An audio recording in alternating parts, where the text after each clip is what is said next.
বাবার বাড়িতে যে মেয়েটি কখনো ভাত খাওয়ার পর প্লেটটিও ধোয়নি, গোসল করার পর কাপড়টাও ধুয়ে রাখেনি, সেই মেয়েটি একা সমস্ত সংসারের দায়িত্ব সব দিক একসাথে সামলাতে শিখে গিয়েছে। এটাই হচ্ছে প্রতিটা মেয়ের জীবনে ঘটে যাওয়া বাস্তব কাহিনী। তো আসসালামু আলাইকুম everyone, welcome to Farzana's cooking and blog. আমার এই ছোট্ট চ্যানেল থেকে নতুন আরেকটি ভিডিওতে আপনাদের সবাইকে স্বাগতম জানাচ্ছি।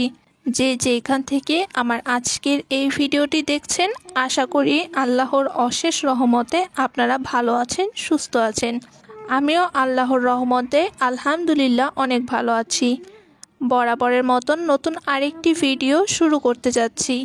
আমার আজকের ভিডিওটি আশা করি আপনাদের কাছে খুবই ভালো লাগবে।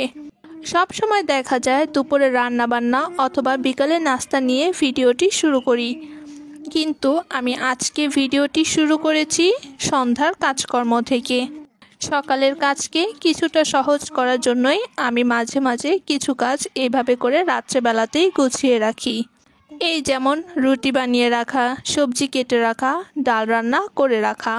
অনেকেই জিজ্ঞাসা করেন যে আমাদের পরিবারের সদস্য সংখ্যা কতজন। তাদের উদ্দেশ্যে বলছি, আমরা 4 জন থাকি। আমি, আমার হাজবেন্ড, আমার ছোট্ট মেয়ে আর আমার একটা বড় ভাসুর।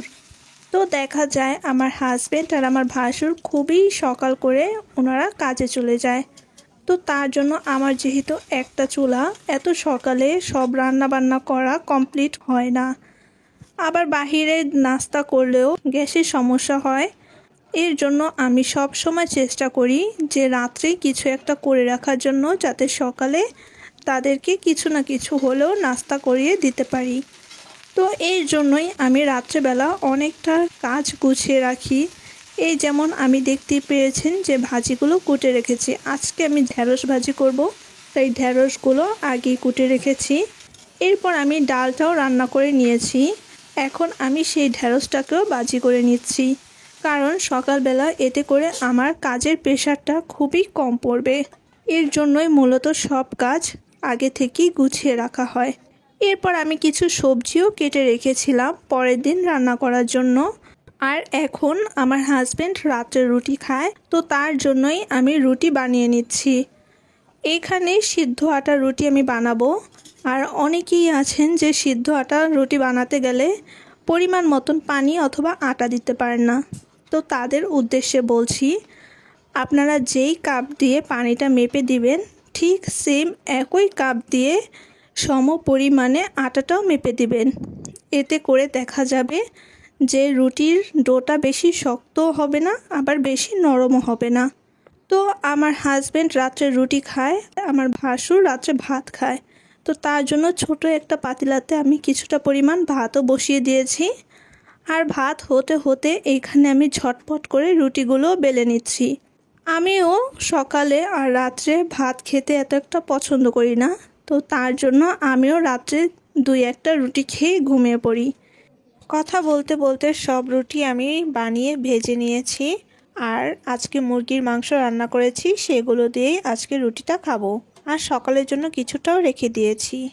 তো গুড মর্নিং সবাইকে, আসসালামু আলাইকুম। নতুন আরেকটা দিন সুস্থভাবে দেখার জন্য আল্লাহর কাছে অশেষ শুকরিয়া। সকাল শুরু না হতে হতেই তাদের জন্য আমি ভাত রান্না করে, ডাল গরম করে, ভাজি গরম করে দিয়েছি। তো আমার ভাসুর আর আমার হাজবেন্ড সেগুলো খেয়ে ছোট্টখাট্টো করে নাস্তা করে তারা কাজে চলে গিয়েছে। এই তো এখন আমি আমার জন্য 2টা রুটি ভেজে নিচ্ছি। আর আমার মেয়ের জন্য একটু খাবার তৈরি করে নিয়েছি সকালে উঠেই।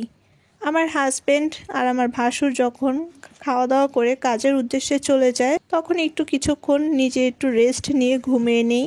তারপরে রেস্ট নেওয়া হয়ে গেলে আমি আমার আর আমার মেয়ের জন্য সকালের নাস্তাটা তৈরি করে নিই। ওই গতকাল রাত্রে যেই 2টা রুটি এক্সট্রা করে রেখে দিয়েছিলাম, সেগুলোই সকালে ভেজে নিয়েছি।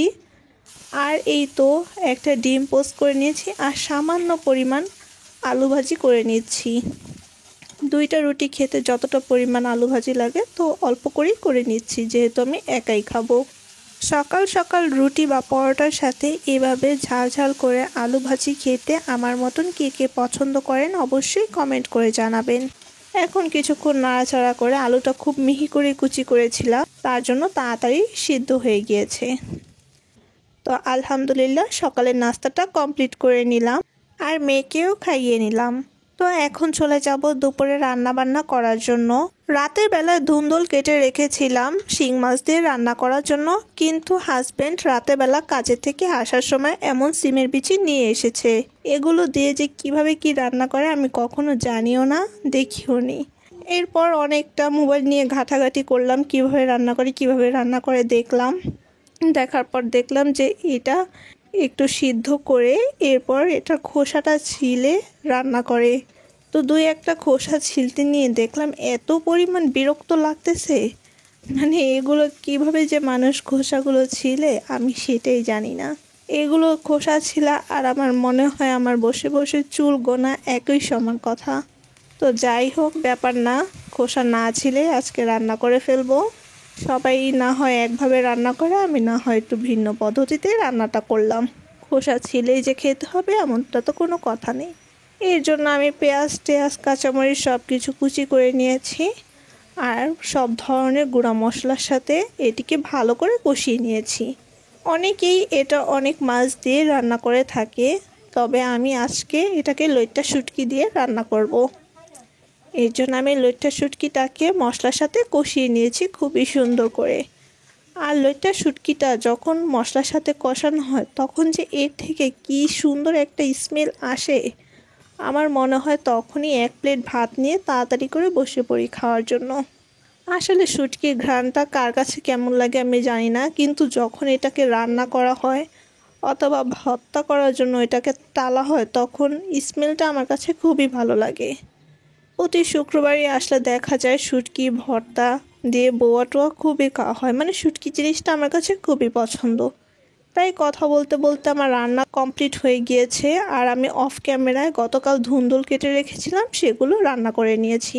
আমার মতন কার কার এমন ধৈর্য কম আছে যারা সিমের বিচি না ছিলে রান্না করে ফেলেন, অবশ্যই কমেন্ট করে জানাবেন। তো আমার আজকের ভিডিওটি এই পর্যন্তই। সবাই ভালো থাকবেন, সুস্থ থাকবেন, সবাইকে আল্লাহ হাফিজ।